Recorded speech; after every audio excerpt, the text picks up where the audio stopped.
In the deep winter of the year 1893, mail wagons began disappearing along a remote moor route that cut straight through open, frozen land in northern England. No wreckage was ever found, no bodies were ever recovered. Only horses returned on their own, wide-eyed, shaking, and streaked with blackened mud that smelled faintly burned. The official explanation was weather, confusion, and exhaustion, but the men who worked that route knew better. They said something walked beside the wagons in the fog, something heavy, something patient, something that watched. Before we go any further, make sure you are subscribed to the channel and leave a like on this video. These stories survive because people choose to pass them on. And once you hear what happened out on that moor, you will understand why some stories refuse to stay buried. I was driving that route the night the whistling began. The sound did not come from the wind. It did not echo like a man or an animal. It moved with us through the fog, just out of sight. And from the first moment I heard it, I knew we were being followed by something that had already chosen us. The moor road was never meant for winter travel. It cut straight through open land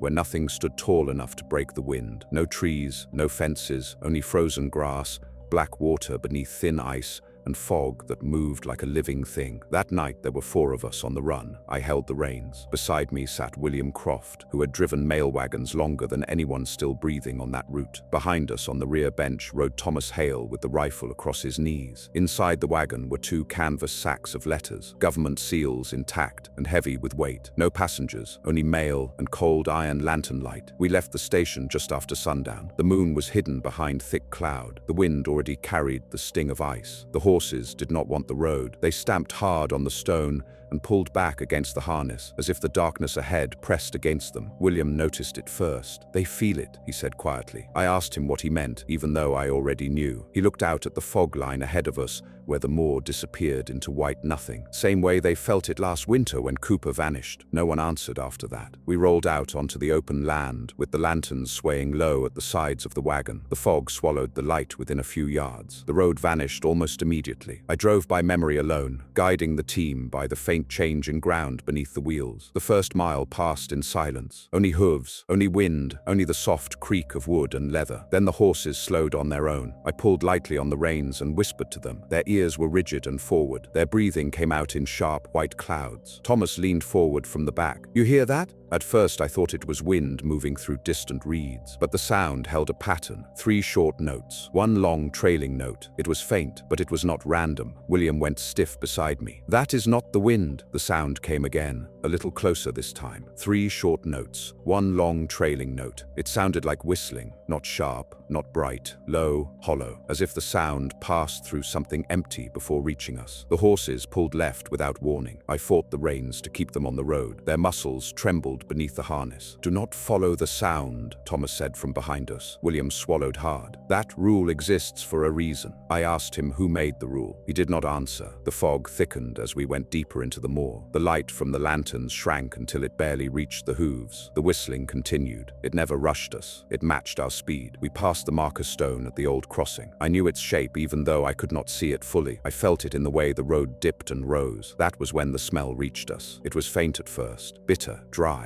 like burned grass after lightning. The horses smelled it instantly. Their heads rose higher. One of them let out a sharp sound of panic and tried to bolt. I fought the reins with both hands and held the team steady. The whistling changed. The last note stretched longer, deeper, closer. William leaned so near I could feel his breath. "It is on the road now." I felt it then, not with my eyes, with my chest, with the way the air seemed heavier ahead of us than behind. Something massive stood in the fog. We could not see it, but the horses could, and the earth beneath it was already burning. The wagon slowed until the wheels barely turned. The horses refused to step forward. Their hooves slid and scraped against the frozen ground, as if the fog itself pushed them back. I pulled on the reins and spoke to them softly, but they did not blink and they did not breathe evenly. Every muscle in their bodies tightened, as if something waited directly in front of them. The whistling had stopped. The silence that followed was worse. Thomas raised the rifle. Even he moved slower than usual, as if the cold drew the strength from him. "I cannot see anything," he said. "Not within arm's reach." William leaned forward. His eyes stayed fixed on the fog as if he hoped to catch a glimpse of something solid. "But there is weight ahead of us," he said quietly. "You feel it in your ribs." I did. It pressed into my chest like heavy stone. I could not name the sensation, but I knew what it meant. Something stood on the road. Something that breathed the air we breathed. The smell grew stronger, bitter, sharp. Not a fire, not smoke, a scent that burned the inside of the nose without warmth. Thomas covered his mouth with his sleeve. Then we saw it. A glow formed a few yards ahead of the team. At first it was small, the size of a lantern wick held low to the ground. Then a second glow appeared beside it. Both lights pulsed as though air passed through them. They were not flames. Flames would flicker. These lights did not move. They stared. Two red points, suspended in fog. The horses jerked back so hard the harness creaked. One rose onto its hind legs, and I nearly lost control. "Eyes," William whispered. "Those are eyes." I had seen animals in the dark before. Their eyes reflected light. They did not produce it. These eyes shone from within, a steady red glow, no reflection, no blink. The shape behind them remained hidden. I saw no silhouette, no fur, no outline. Only the suggestion of mass, a darkness thicker than the fog around it. The air around that shape seemed to warp slightly, as if heat shimmered off it, yet the cold only intensified. Thomas lifted the rifle without speaking. The barrel shook in his hands. "Do not shoot," William said. "Not until we know its distance." The creature stepped once, only once, but the step was heavy enough that the frozen mud trembled. The horses went wild. One strained so hard that the leather bridle cut into its mouth. Another nearly broke its own leg trying to pivot away. I clung to the reins. My palms burned. The two red eyes tilted slightly, as if the creature studied the team. Then the glow at the ground brightened. The fog thinned there, revealing a circle of earth beneath its paws. The soil was black, not wet, not soft, burned. I watched as a thin line of steam rose from it. The creature exhaled. The breath rolled across the fog like smoke, except it carried no warmth. The air hit us colder than before. I felt it crawl across my skin. "We cannot go forward," I said. "We also cannot turn back," Thomas answered. "If we turn blind, we lose the road." Another step. The circle of burned ground widened. The fog around the creature rippled. The red eyes lifted a fraction. William swallowed hard. "It is choosing what to do with us." The creature made no sound, no growl, no snarl, only breath, slow and heavy. The horses could not stand it. They twisted, shook, and tugged so violently that I feared they would snap the harness or shatter their own bones. I gripped the reins with all my strength. The creature stepped again, this time toward the side of the road. The eyes lowered slightly, as if it moved down onto softer ground. Then it vanished into the fog. The whistling returned. 3 short notes, 1 long trailing note. This time it came from behind us. I felt the blood leave my face. "It walked around us," William whispered. "No," Thomas said. "It circled us." The horses froze. The wagon creaked. The fog curled in strange, unnatural patterns, as if drawn towards something moving just outside our light. The whistling drifted closer. The red eyes were no longer ahead of us. They were somewhere behind. The whistling grew louder. It rose above the sound of the wind and seemed to twist through the fog like a thin blade. Every note stretched longer than the last. The horses turned their heads toward the sound, even though it came from behind them. Their bodies shook so violently that the entire wagon trembled beneath us. I turned slowly on the driver's bench, lantern held high. The light barely reached past the rear wheels. The fog ate most of it. Only faint shapes and shadows remained. I felt Thomas shift beside the sacks of mail, rifle raised, though he could not see 10 yards ahead. "Hold the lantern steady," he said. His voice was firm but thin. "If I cannot see, I cannot shoot." "You will not hit anything in this fog," William answered. "You will only anger it." The whistling stopped again. The silence hit like a stone thrown into water. It made my ears ring. The fog moved in a slow curl behind the wagon. A shape formed within it. Not a full body, just the hint of mass. A curve, a rise, something tall enough that its upper outline faded into the low clouds. I raised the lantern a little higher. The fog thinned for a moment, as if pulled back by unseen wind. That was when we saw the creature properly. Its back emerged first. A neat, long, dark ridge, thicker than any wolf or wild dog. The fur hung in heavy, uneven clumps, as if burned and then frozen. Steam rose from its body where the cold air touched it. The lantern light reflected off nothing. Its coat absorbed all brightness. Thomas inhaled sharply. "It is enormous." Its head lifted slowly. 2 red eyes appeared again, higher this time. They glowed with the same steady brilliance as before. No flicker, no reflection, only pure inner fire. The creature stepped fully into the visible light. Its shoulders were broad enough to rival a small pony. Its legs were thick, shaped with raw power, ending in paws large enough to crush a fence post. Each time its foot touched the ground, the soil steamed and darkened. "It tracks heat," William whispered. "That is why the earth burns." I could not answer. My throat had closed. I felt my heartbeat in my jaw. The creature tilted its head, as if listening. Its ears were barely visible through the thick, dark fur. It did not bare its teeth. It did not growl. Its breath came out low and heavy, leaving thin trails of mist behind it. Thomas clicked clicked the rifle lock. The sound echoed sharply in the quiet. The creature responded instantly. The red eyes narrowed, its shoulders rose slightly. It shifted its weight from one leg to the other. "It heard that," Thomas said. "Do not shoot," I told him. "Its body is too massive. If you miss, we are done."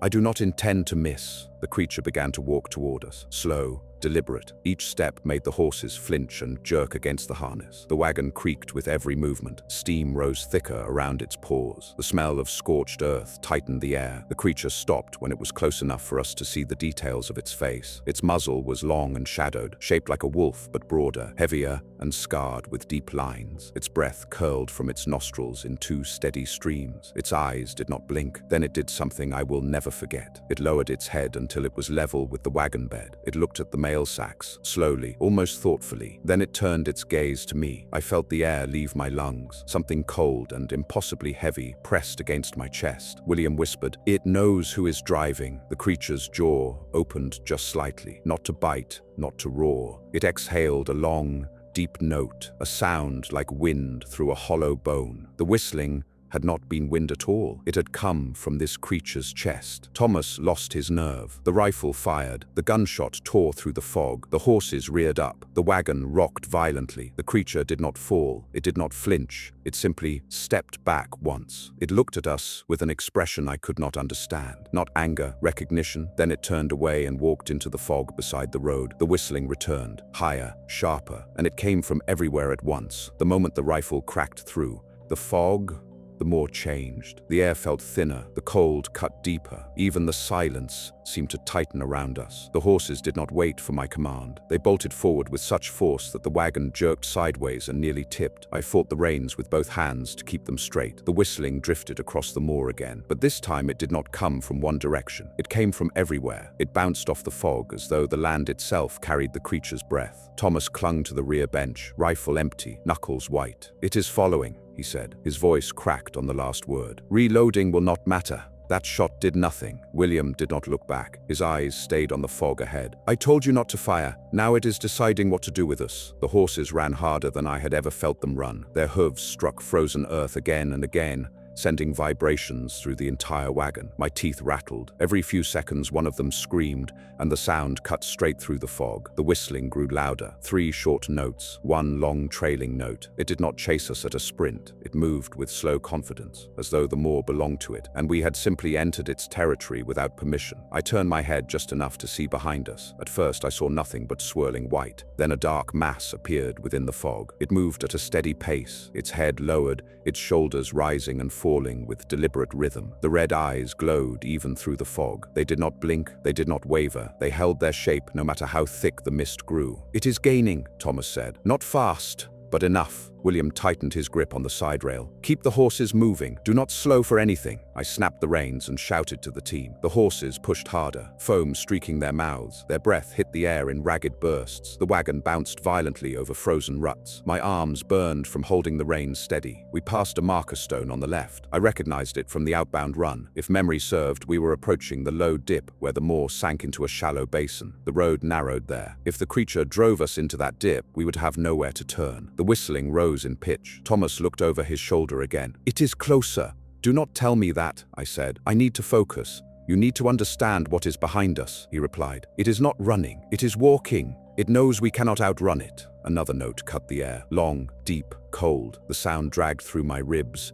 and made my breath catch. The fog parted suddenly on the right, revealing a stretch of open grass. At first, it looked like a safe way around the narrow dip. Then I saw the truth. The grass was black, not frostbitten, not dead, burned, a perfect circle, the exact size of the creature's body. Steam lifted from the ground in delicate threads. William stared at it. "It has crossed this way before." Thomas swallowed. "Then it may know exactly where we are headed." We had no time to discuss it. The road dipped sharply. The wagon lurched so violently that the rear wheels lifted for a moment before slamming back down. One of the horses slipped but recovered instantly. The whistling stopped again. I felt my skin crawl. "No sound means it changed position," William said quietly. "It might be ahead of us now. Thomas lifted the empty rifle as if it were a spear. How could it move ahead when it is behind us? William did not answer, because we all knew the truth. This creature did not obey the land. It moved where it wanted, when it wanted. The moor was its own. The fog ahead thickened into a wall. The horses slowed. Thomas leaned forward. Why are they stopping? What do they see? I already knew. The burned scent returned, sharp, bitter, fresh. The fog in front of the wagon glowed faintly red. It is waiting, I whispered, and the horses refused to take even one more step. The glow ahead of us grew stronger. It bled through the fog in slow pulses, as if the ground itself breathed. The horses stood frozen at the edge of the light, their bodies locked in terror. Their muscles quivered beneath the harness. Their eyes were wide and white in the lantern glow. Move, I whispered to them. They did not move. The burned scent thickened the air until it scratched the back of my throat. Steam curled along the road ahead, rising from the stones in thin, twisting threads. Whatever stood beyond that fog was close enough now that the earth could not hide its passing. Thomas shifted his weight on the bench. It is in front of us again, he said. It moved without sound. William stared into the glowing fog. It does not hunt like an animal. It herds. The light intensified. Two shapes formed within it. Two red eyes. They hovered at the height of a large horse, too high for a wolf, too wide apart for anything that belonged to this world. The fog parted around the glow, as if the creature displaced the air itself. The Hellhound stepped forward. Its body emerged one section at a time. First the head, then the shoulders, then the massive forelegs. Steam poured from its fur as heat met frozen air. Every step left a fresh, scorched print in the road. The horses screamed. One of them collapsed to its knees, legs buckling beneath the terror. The harness snapped tight. The entire wagon jerked sideways. "Cut it loose!" Thomas shouted. "If it goes down, we all go with it." I slashed the rope with my knife. The fallen horse scrambled free and bolted into the fog without direction, its scream fading into the white nothing. The Hellhound watched it go. It did not follow. Its attention remained on us. William leaned close to me. "It chooses its prey," he said. "We have been chosen." The creature lowered its head slightly. Its breath rolled across the ground in a low wave. The scorched circle beneath it expanded outward like a living wound in the earth. Thomas lifted the rifle again, even though it was useless now. "If it charges, I jump," he said. "Better broken bones than burned alive." The Hellhound took another step. The heat intensified. My face tightened as if held near open flame, yet the air remained bitter cold. The contrast made my vision blur. The horses pulled backward in panic, dragging the wagon with them. The wheels spun helplessly against the frozen stone. "We are boxed in," I said. "It cut off the road. It followed behind us.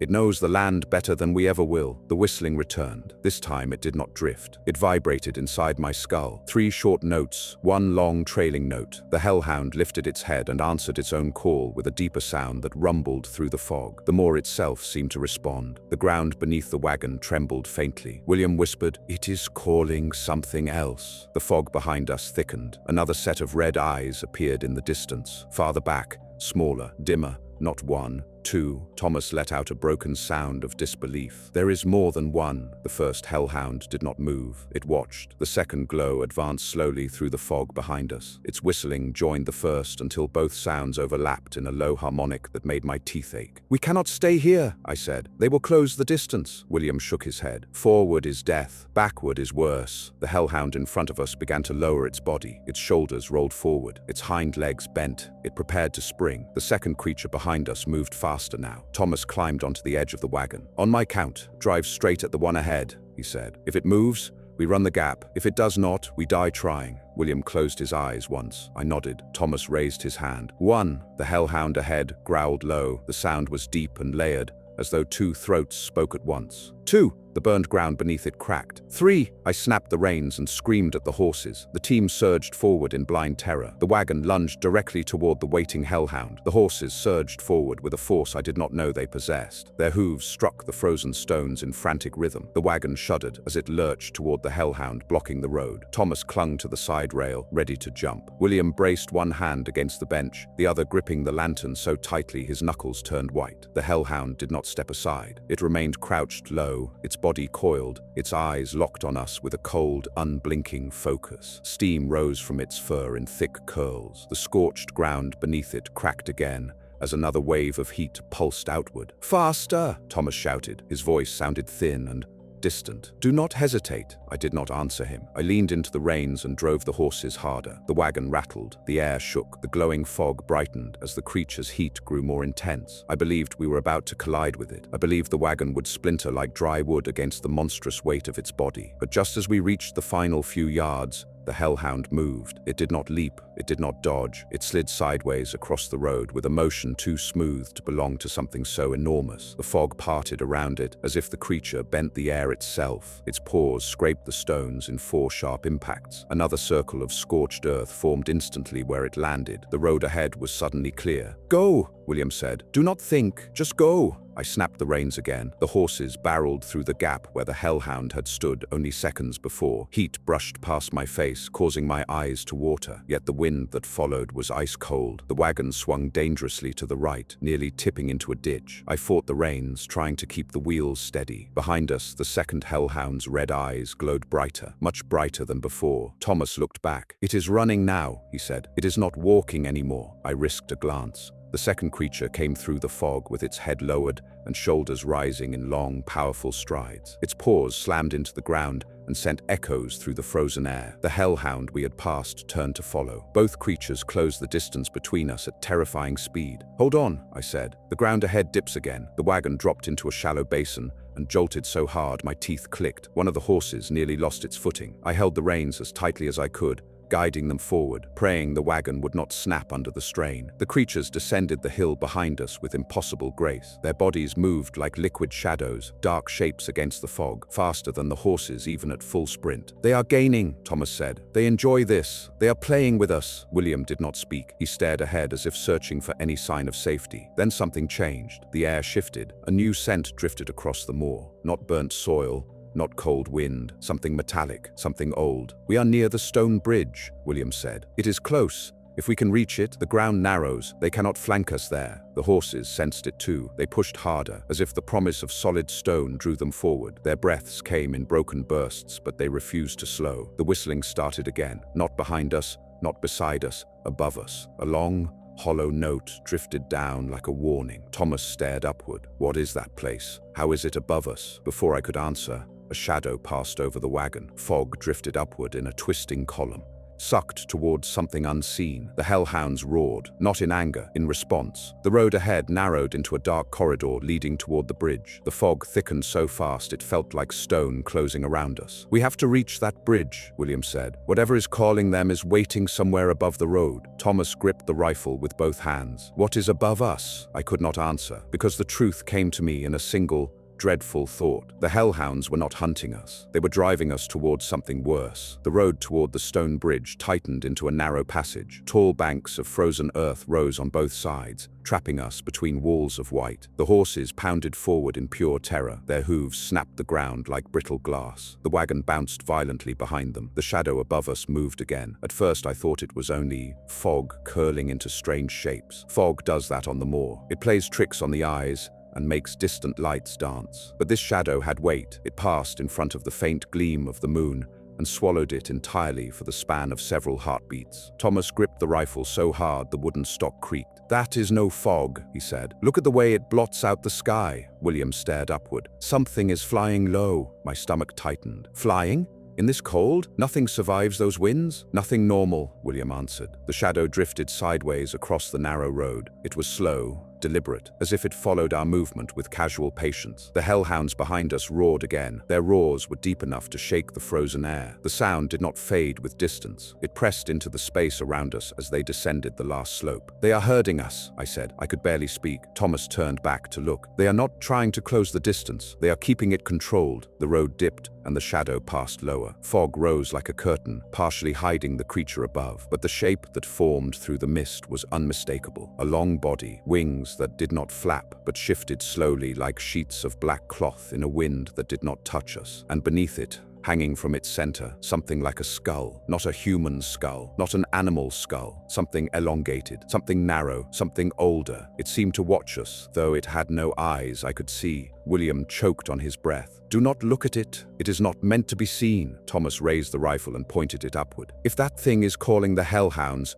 maybe it controls them. "Do not shoot it," William said. "If the shot angers it, the hellhounds will not wait." The horses lunged forward with renewed panic. We were close to the bridge. I felt the shift in the ground. The stones of the road grew firmer, flatter. The fog thinned just enough to show a short stretch ahead. The shadow above us moved again. It lowered toward the road, and the fog around it curled upward, sucked toward its shape. The whistling changed. It no longer came from the hellhounds. It came from the thing above us. The sound vibrated through the wagon wheels. It hummed inside my bones. It felt like a warning or a summons. The hellhounds behind us answered with deep, overlapping roars. "They are not chasing us," I said. "They are chasing its command." The shadow lowered again. For a moment I saw the underside clearly. Thick ribs covered in a dark material that looked like hardened hide. A long spine that curved like a bent spear, and that skull-shaped head hanging forward as if suspended from a long neck. The whistling grew sharper. The hellhounds moved faster. The bridge appeared ahead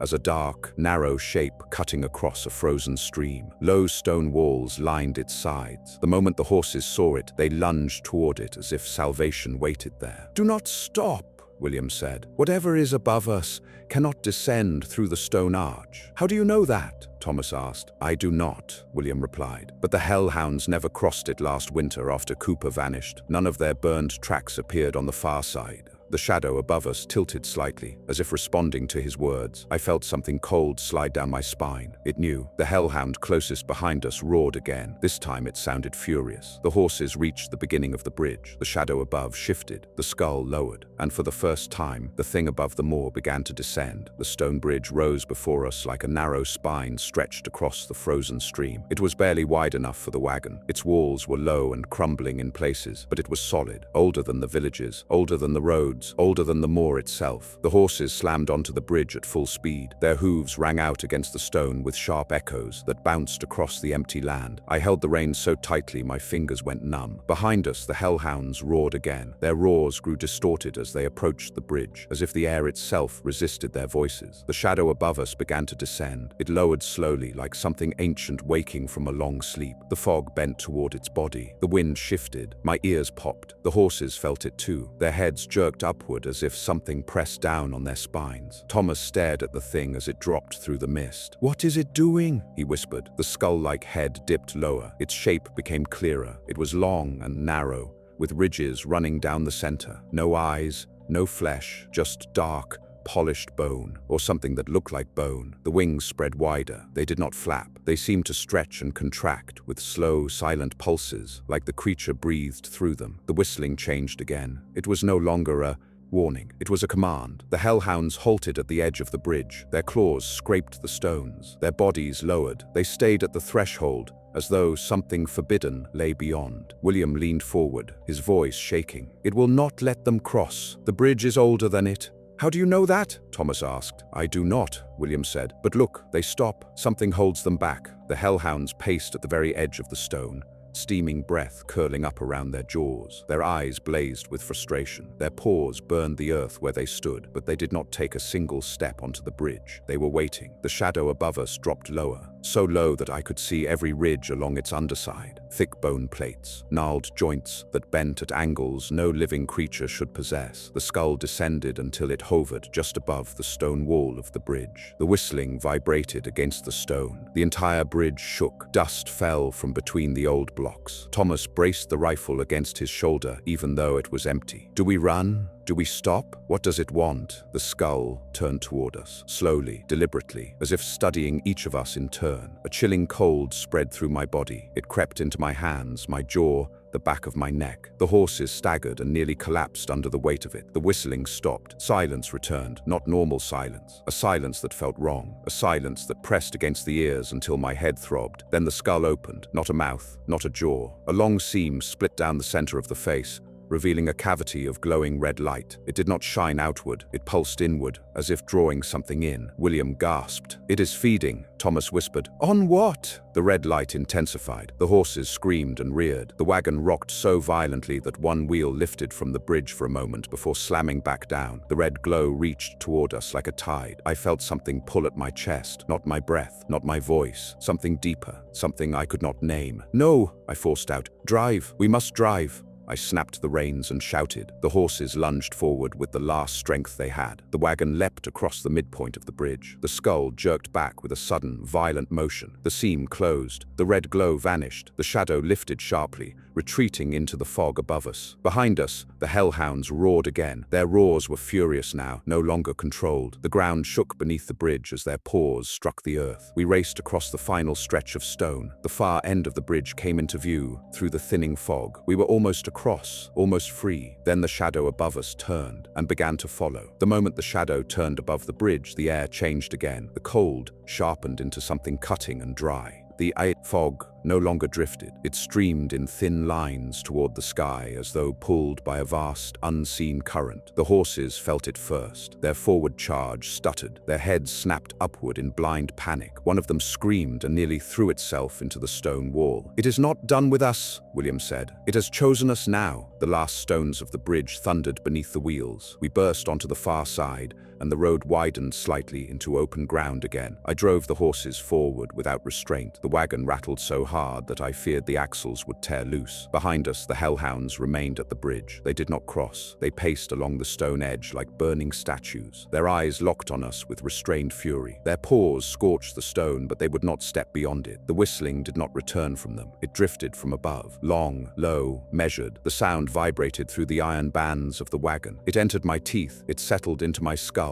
Thomas twisted in his seat and stared upward into the fog. "It is directly over us now." I risked a glance. The shadow hung in the fog like a wound in the sky. It did not flap its wings. It slid forward as though the air itself carried it. The skull beneath it tilted downward in small, precise movements that tracked our exact position. "It does not need the hellhounds anymore," William said. "They were only to drive us out here." "Out here where?" Thomas asked. William did not answer, because the truth unfolded in front of us. The road ahead ended, not abruptly, not in a cliff. It thinned, narrowed, and then vanished into open marsh. The frozen grass stretched endlessly ahead. No stone, no markers, no safe structure of any kind. We had left the roads that men controlled. We were now fully inside the moor. The shadow lowered again. The skull seam opened. Red light pulsed outward in slow waves. The horses bucked violently. Their strides faltered as if something pulled against their chests from the inside. Their breaths came in choking bursts. "It is pulling them," Thomas said. "It is pulling them toward it." I shouted and snapped the reins,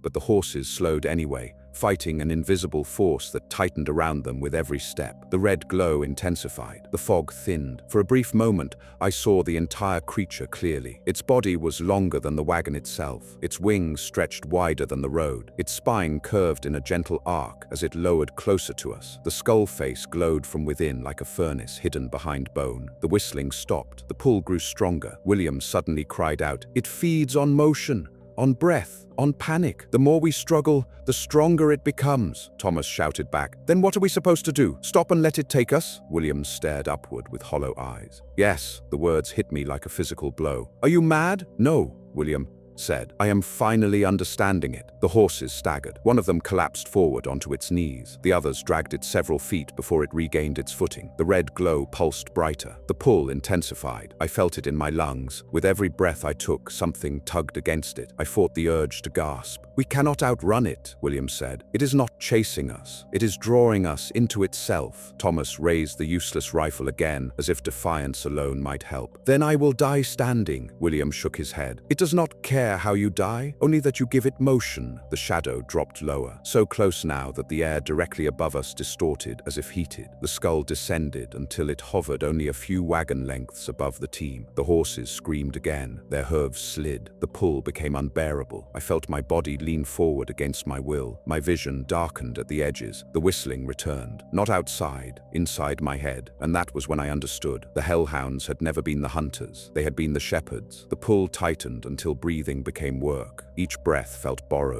The horses strained forward, but their bodies no longer obeyed their strength. Their legs moved, but the ground resisted them as though thick water surrounded their hooves. The wagon slowed despite every command I gave. The skull above us lowered another few feet. The red light pulsed in slow waves. With each pulse, the pull increased. William dropped to his knees on the bench. His hands clawed at his chest as if something invisible wrapped around his lungs. "It is feeding," he gasped. "It is feeding through us." Thomas staggered sideways and braced himself against the wagon rail. His face was pale beneath the frost. "Then we starve it," he said. "We deny it motion." "How?" I demanded. William looked at the horses with terror in his eyes. "We stop everything." The idea felt wrong in every instinct I had. Every part of me screamed that stopping meant death, but I could feel the truth in William's words. The more we fought, the stronger the pull became. Thomas made his choice before I could argue. He leapt from the rear bench onto the road. The instant his boots struck the frozen ground, the pull on the wagon weakened slightly. The red glow flickered. Thomas stood perfectly still. The shadow above hesitated. "It feeds on movement," Thomas said through clenched teeth. "Not bodies? Motion?" William followed. He carefully lowered himself from the bench until his boots touched the ground. The pull weakened again. The horses faltered, confused. Their bodies trembled, but they did not fall. I remained frozen on the driver's bench. The red glow pulsed harder. The skull tilted. It was focusing on me. "Get down," William said. "If you keep moving, it keeps feeding." My hands were locked on the reins. My muscles shook with the effort of staying upright. Against the pull, the wagon creaked as the unseen force strained at it. Slowly, carefully, I loosened my grip. The horses stopped. The wagon rolled a single inch forward. The red glow surged. William screamed, "No more movement!" I released the reins completely. The wagon stopped fully. The world went silent. The pull vanished. The red glow dimmed. The shadow above froze in place as though surprised. For a long moment, nothing moved. Not the horses, not the fog, not the creature. We stood in absolute stillness on the open moor. Thomas breathed so slowly it barely disturbed the air. William stared upward without blinking. I stayed on the bench, afraid that even the smallest shift would feed it again. The skull lowered slightly as if studying us. The seam opened a fraction. No red light spilled out, only darkness. The creature was waiting. It wanted motion. Minutes passed. My legs burned with the effort of remaining rigid. The horses trembled but held. Then the cold became unbearable. Ice crawled into my bones. My breath shook despite my effort to control it. The skull tilted again. The seam widened slightly. The pull began to return. Weak, testing. William whispered, "It cannot take what is not moving, but it can wait until we must move again." Thomas swallowed. "We cannot stand forever." "No," William said, "but it cannot either." The fog shifted above us. The shadow lifted a few feet. The pull weakened again. The creature was uncertain now. It had never faced prey that denied motion. The hellhounds roared faintly in the far distance. Their sound was angry, frustrated, no longer controlled. The shadow rose higher into the fog. The skull turned once more toward us. Then it ascended sharply. The pull vanished completely. The whistling cut off. The fog fell still. The creature withdrew into the sky, but we did not move, not for a long time, because we knew it had not fled, it had only released us. We did not move until the fog began to drift again like normal mist. Even then, we stayed frozen for several long minutes, listening for the whistling to return. It did not. The only sound left was the broken breathing of the horses and the slow creak of cooling leather. William was the first to move. He stepped back onto the bench with shaking legs. "It let us go," he said, "not out of mercy, out of curiosity." Thomas climbed back onto the rear board without speaking. His hands were bleeding where the frost had split his skin. He did not seem to notice. I took the reins again, gently this time. The horses responded with small, hesitant steps. Every one of us flinched at the sound of hooves striking stone, but nothing answered us. We drove the final miles in silence. When the first lights of the station appeared through the thinning fog, none of us felt relief, only disbelief. The world felt wrong, as if we had crossed out of one reality and into another without permission. The station men rushed toward us when they saw the condition of the team. They asked where the fourth horse had gone. We did not answer. They asked why the wagon smelled burned. We did not answer that either. At dawn they found the burned trail, a perfect black path across the moor, wide as a road, scorched earth where nothing would grow again. It stopped exactly where we had frozen in place. Beyond that point, there were no tracks, no sign, nothing. That winter,